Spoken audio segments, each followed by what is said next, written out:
Hello and welcome to today's session on Principles of Management. The topic that we are going to discuss today is organization.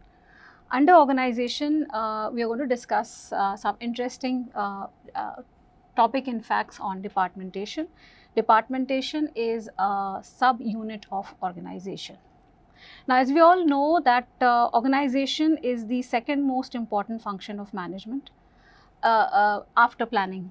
Now, after once every plan is made, in order to make that planning effective, organization has to come up with certain steps in order to ensure that the planning is conducted in an effective manner.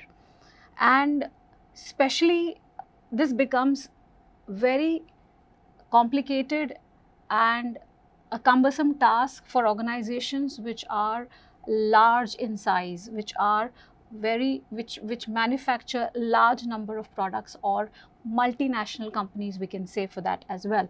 Now, when they have to ensure that the plan is completed in an effective manner, one important aspects that they have to look is the organization structure.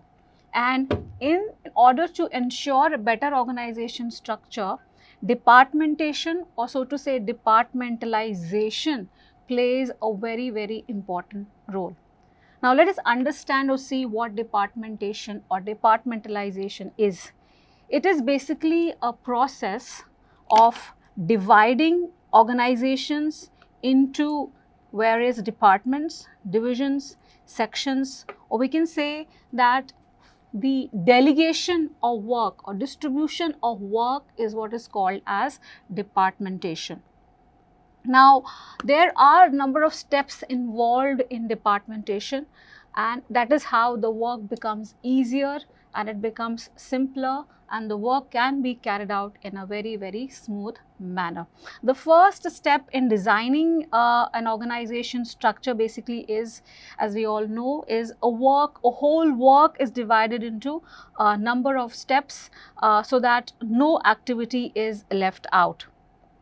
After that, what is the next step? Next step is to bring together all the activities which are of similar nature. So to say, homogeneous jobs are put into groups, and then their relationship with the other is ascertained and decided.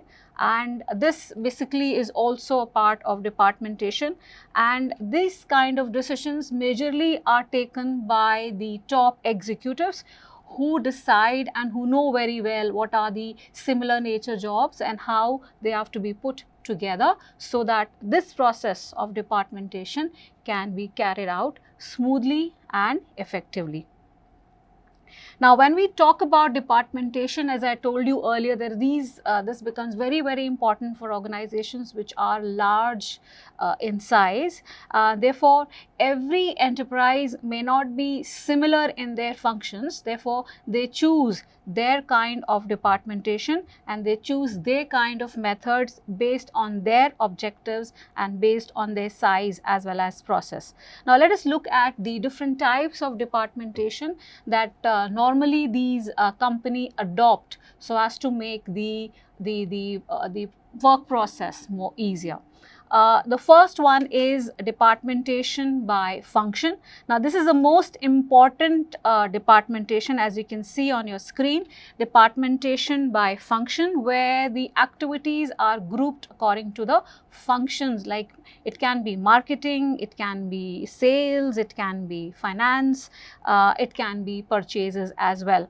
So, this kind of departmentation, that is departmentation by functions, is the most commonly followed departmentation, and here each department is headed by a responsible person, means person with specialized skills. For example, if he is a finance person who is skilled in finance would be heading the finance department, and marketing person would be dealing with the marketing department, and so on. So, this is departmentation by function. This is a most important function, and this is kind of the most common function that is followed by most of the big large organizations. So what are the advantages of this departmentation by function? It is a scientific method. It is, as I said, it is commonly followed, therefore it is a time tested method, and it also follows the principle of specialization and division of labor. As I told you, a person who is skilled in finance will be heading the finance group, a person who is skilled in marketing would be heading the marketing group. Therefore, it focuses more on specialization, and because it is a specialization based, a specific function based, so it ensures more control, it ensures a proper performance control, and it avoids interruptions of subsidiary groups also in the performance of the primary activities. Now here due weightage is given, and prestige, due weightage and prestige basically is given to the managers. It is the managers who actually control this group, and they actually monitor their subsidiary, their line of people who fall in their category, who are performing similar functions. It is it is supposed to be very economical. It is very simple method. It is a method which is easy to understand as well. And it is rightly said here that in this departmentation by function, it makes use, or it basically helps in better utilization of the manpower, and minimal wastage of resources actually happen if this function is followed carefully by the organization. Now, as every function has got its plus points and negatives, so there are some disadvantages to this specific departmentation by function as well. So because specialized persons are required to conduct this departmentation process, so sometimes it becomes a little bit more difficult for the organization to control. Then every individual department starts functioning automatically. They want to be autonomous, and sometimes there is a lack of communication between two different departments, and sometimes it also results in increasing the workload and responsibility also of the departmental managers. Besides this, this function, departmentation by function, is very useful, and it is a function which is most commonly adopted, and it helps in achieving the objectives of the organization very smoothly. The second departmentation is basically the departmentation by product. When we talk about departmentation by product, now this is applicable for those companies where there are a lot of vertical products being manufactured, business verticals, similar type of products are being manufactured at the same time in a factory. So these kind of departmentation, this second one is useful basically for those organizations. So as we can see here in the line diagram here, we have it is a automobile actually a line diagram. So where it is we have one two-wheeler department, we have second as three-wheeler department, and then we have also a four-wheeler department. So it is an automobile driven line diagram. So here we can see, as per the products, two-wheeler, three-wheeler, four-wheelers, they have their the departmentation planned accordingly. Now, as I just told you, this is basically made for large scale business organization who manufacture different kind of similar type of products.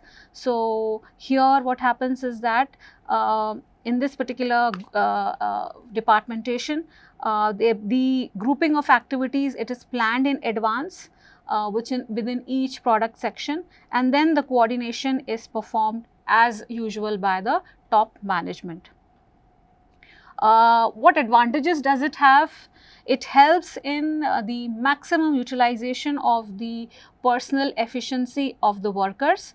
in the area of manufacturing or marketing, whichever function they are following. There is a possibility of gaining economy in marketing as well as manufacturing of a product whenever we talk about large scale operations. Now, better services, if there are single line product for, if single line manufacturing for one product and then for another and for another. So, this ensures that the customers are being provided with better products and better services. Then the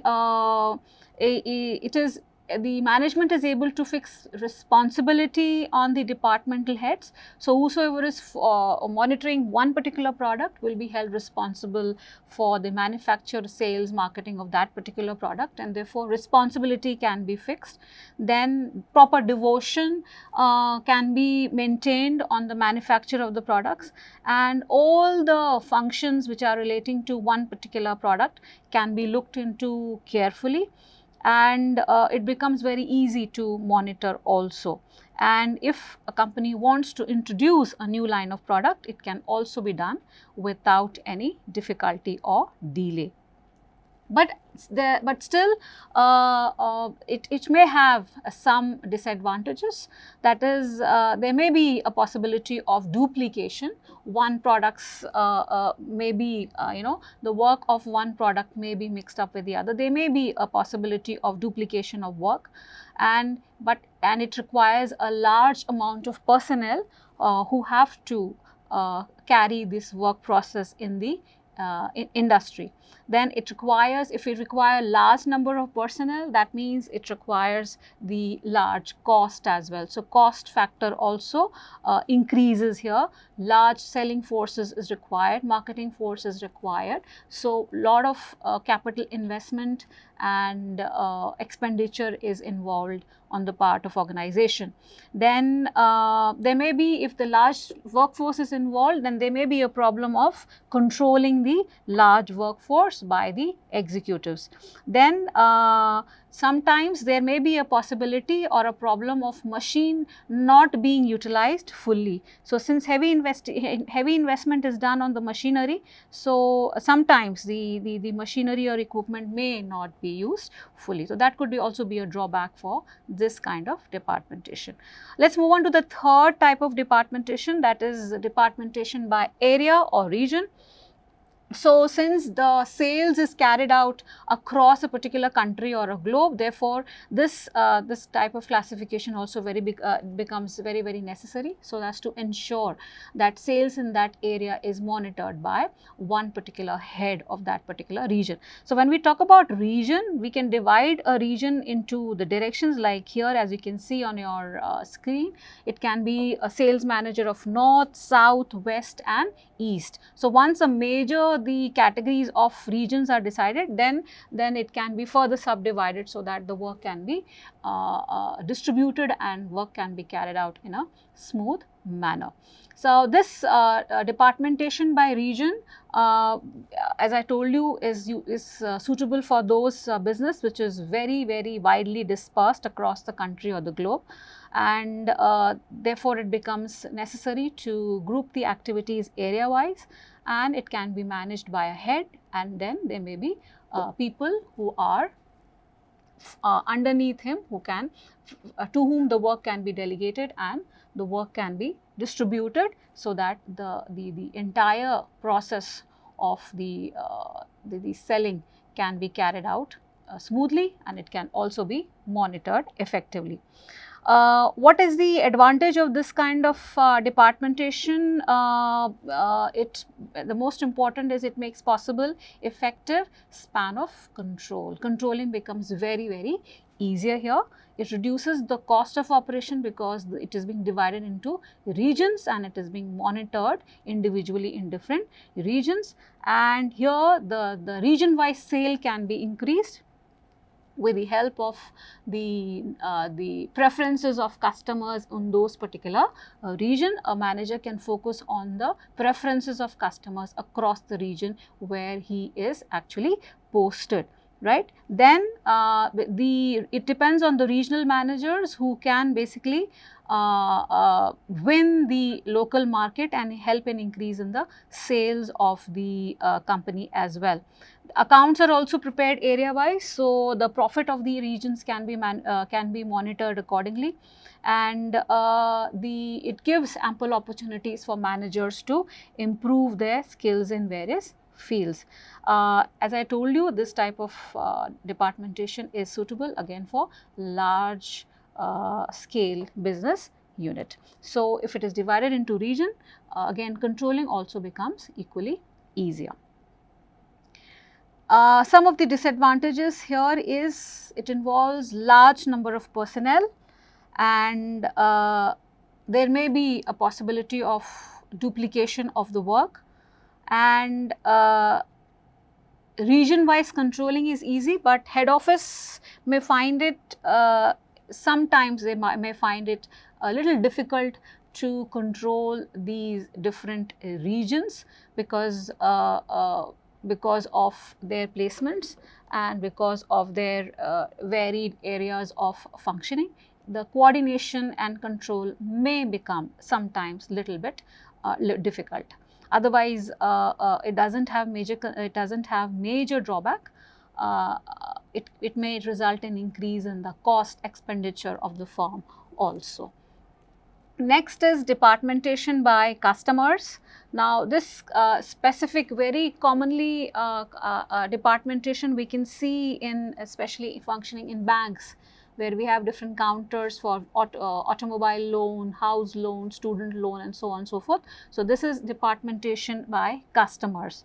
So, departmentation by customers may be suitable for again business unit which is very wholly dispersed, and here also the work is grouped area wise, and one single person is actually taking care of that region. Then local people are appointed as salesperson and who can help in increase in the sales. The reason of appointing local person is he is basically familiar with the preferences of the customers, he may be familiar with the local languages, the culture, etc., who may help in dealing with the customers more effectively. Now, this type of departmentation is preferred where the needs of customers are very different and varied. So, as I just told you, for example, a bank or a financial institution, they may divide its loan section into number of departments, like loan given to business persons, farmers, professionals. Just like they can be a different section for automobile loan, then house loan, then it can be a student loan. So, there can be different departments or segments based on the needs of customers. If we look at the advantages here, the most common, one of the best advantage of this is it fulfills the expectations and the needs of the customers. Ultimately, every institution has to serve the customers. So, if the customers' needs are fulfilled, I think that would be the best advantage of the company as well. So, it develops specialization among the organizational staff. Then, if there is a low demand for a particular product, it can be dispersed through the departmentation of customers. This basically means that the business unit which has got intimate knowledge of the customer's preferences can perform better in the market, and those products which are losing the demand can be slowly it can be opted out. Each section of the customer is able to kind of get a better service from the company in order to win the so that his wishes can be satisfied, and every department is functioning very efficiently so that they can gain the goodwill of the customers. The major disadvantage could be sometimes it would result in duplication. Then there may be some areas where there is lack of coordination among the staff. Then sometimes, because there is a lot of departmentation, it may result in wastage of resources and facilities, and sometimes the cost of operation may also go high. Next is departmentation by process. This is basically useful for industries which are in the manufacturing sector, where we may have departments of spinning, weaving, dyeing and so on. So, what is basically the major advantage of this type of process is, here costlier machines are basically installed, therefore the use of these machines becomes very effective. Then there is no interruption of the departments in the process, once process. It may result in economy because different tasks have got different machines, and basically there is no duplication of the activities as well. Here also it follows the principle of specialization, division of labor. The major disadvantage could be the cost may be high, and the training, if the staff is not trained properly, it may result in a wastage of man hours and wastage of resources as well. It involves heavy expenditure on the part of the organization. Next is departmentation by time. This basically is this departmentation is grouped on the basis of the time or the performance of an activity. The work is not completed within the normal working hours, extra time will be given for the person to complete the job, and it has to be a separate department who will undertake the discharge of this activity. Now, departmentation by time basically means it also is time bound, and here it also follows division of labor. It maintains good coordination among the employees, and here also we see that responsibility and authority is delegated to the shift head or the in charge. It follows, if I say responsibility and authority, that means it follows the principle of specialization as well.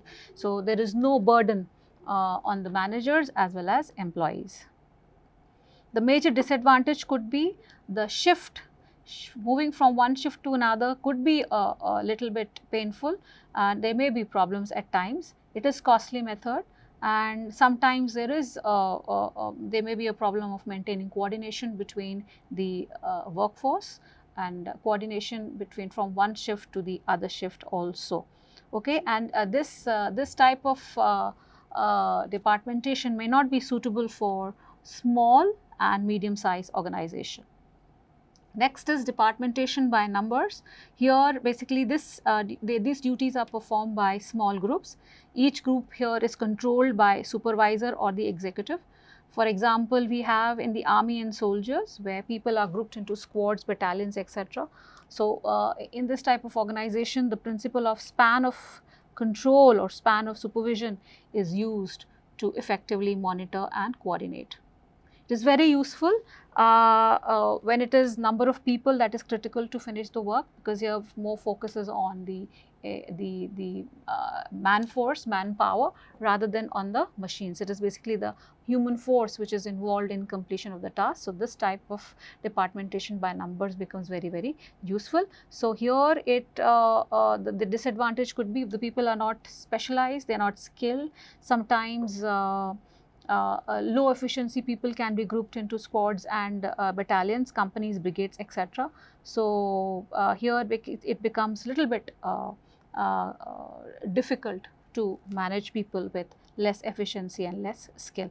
Then we have the departmentation by marketing channel. This is adopted on the basis of channel of distribution, which is chosen by a particular business unit.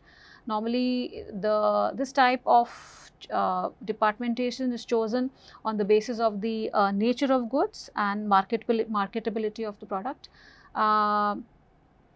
So, as the company becomes more market oriented, this type of departmentation is normally chosen. This is chosen basically by many producers and marketers who have found that their retailing to customers is directly not feasible. Therefore, they look upon marketing channels, and this is basically very much appropriate for consumer market products as well as agricultural inputs market. The example we can see here is, for a fertilizer company would find it impossible to reach to millions of farmers, farming families all over the rural areas. So, what happens, like such product as mass consumption items, pharmaceutical, farming inputs, they rely on marketing channels in order to reach the customers and also to face the tough competition that is there in the market.